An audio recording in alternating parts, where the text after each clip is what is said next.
Saya Ahmad Irfan Nurul Khairi, mahasiswa STAYO semester 8, akan menyampaikan ceramah di TPA, tepatnya di Dusun Puleireng, Kecamatan Tepus, Desa Sidoarjo. Assalamualaikum warahmatullahi wabarakatuh.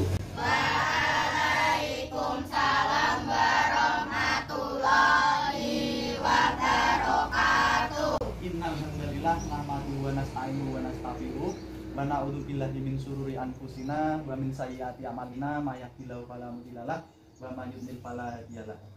Alhamdulillahirabbil alamin.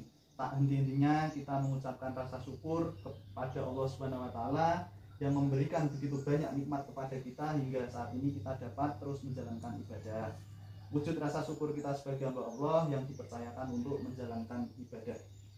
Sholawat serta salam kita curahkan kepada junjungan kita Nabiullah Rasulullah Muhammad Sallallahu Alaihi Wasallam.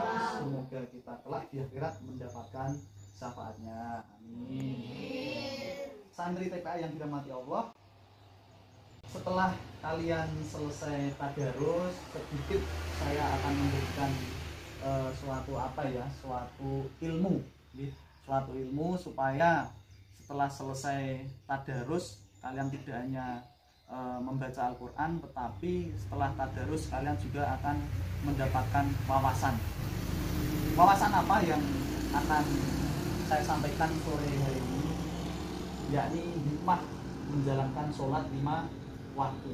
Siapa yang sudah rajin sholat 5 waktu? Tunjuk jari. Mas Oke, siap. Ada beberapa yang sudah mengerjakan rajin sholat 5 waktu. Santri TPA yang dirahmati Allah, ibadah sholat 5 waktu merupakan rukun Islam kedua, sebagaimana hadis Nabi yang diriwayatkan oleh Abu Abdurrahman bin Umar bin Khattab radhiyallahu anhu.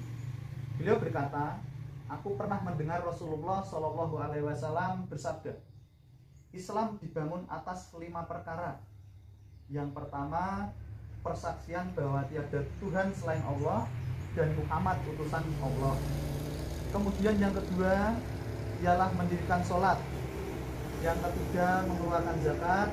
Yang keempat melaksanakan ibadah haji.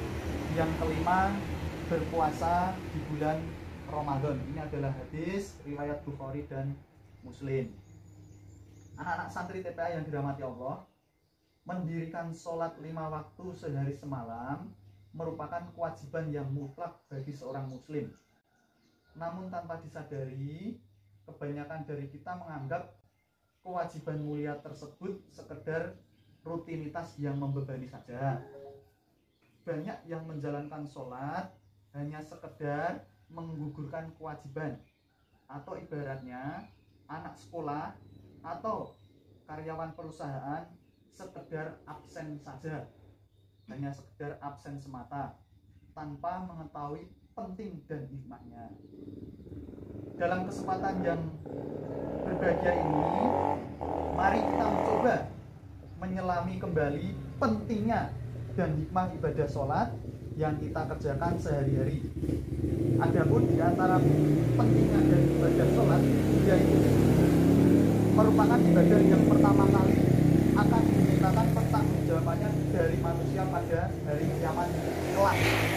Jadi sholat itu nanti pada hari kiamat itu yang ditanyakan pertama kali. Yang ditakoke pertama kali pada saat kiamat itu apanya? Sholatnya. Jadi bagaimana? Jadi selama kalian masih hidup di dunia ini harus mengerjakan sholat, karena nanti kalau kiamat ditanya, paling tidak pertanyaan gini, hei Arul, mau sholat orang? Kalau jawabannya tidak, kira-kira bagaimana? Wah, repot sendiri, gitu ya. Kemudian bukan hanya itu, ibadah sholat kita juga menjadi cermin dari keseluruhan rangkaian amal ibadah kita selama di dunia. Rasulullah Shallallahu Alaihi Wasallam bersabda yang artinya, sesungguhnya amal ibadah seseorang yang paling pertama kali dihisab adalah sholatnya. Jika sholatnya dinilai baik, maka bahagia dan tenanglah dia. Namun jika sholatnya rusak, maka rugi dan sengsaralah dia. Kemudian selain menjadi ibadah yang pertama kali bisa pada hari kiamat, ibadah sholat juga menjadi bukti sekaligus identitas keislaman sejati kita. Karenanya, sholat menjadi garis pemisah yang jelas antara keimanan dan kekufuran. Santri-santri yang dirahmati Allah Subhanahu wa taala, selain urgensi, ibadah sholat juga mempunyai fungsi dan hikmah bagi kehidupan kita secara pribadi, umat Islam maupun masyarakat sosial.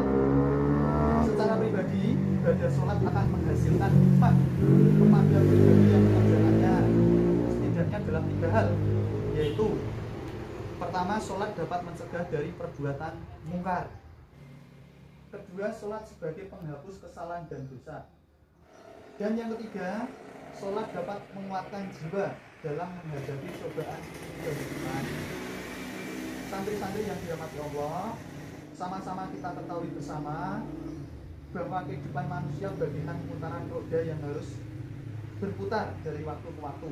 Senang, susah, gembira, ujian dan cobaan datang silih berganti menguji iman dan ketakwaan. Seorang muslim harus mempunyai jiwa yang kokoh untuk menghadapi beratnya ujian kehidupan. Ibadah sholat sejak awal menjadikan jiwa manusia tenang dan khusyuk, sehingga mampu menjalani kehidupan dengan matang. Kita diperintahkan untuk selalu menjadikan sholat sebagai pengokoh jiwa dalam setiap musibah yang melanda. Kemudian Allah Subhanahu wa taala berfirman dalam Al-Qur'an surat Al-Baqarah ayat 45 yang artinya, jadikanlah sabar dan salat sebagai penolongmu, dan sesungguhnya yang demikian itu sungguh berat kecuali orang-orang yang khusyuk. Kemudian sholat senantiasa menjadikan jiwa kita tenang dan kokoh. Inilah rahasia mengapa Rasulullah SAW meminta kepada Bilal, wahai Bilal, istirahatkan kami dengan sholat. Hadis riwayat Ahmad dan Abu Daud. Kemudian yang saya sampaikan santri-santriku semua terkait hikmah sholat 5 waktu. Ya, pesan saya, kalian selama masih bisa bernapas, selama masih bisa melihat, selama masih bisa berjalan, kalian jangan lupa sholatnya jangan sampai lupa, karena sebenarnya kita hidup di dunia ini hanya tugasnya beribadah. Jangan sampai kita menjadi orang yang merugi. Ya, barangkali itu saja yang saya sampaikan. Besok TPA-nya yang rajin, teman-temannya yang belum masuk diajak, gitu ya. Oke, saya akhiri. Akhirus salam. Wassalamualaikum warahmatullahi wabarakatuh. Waalaikumsalam.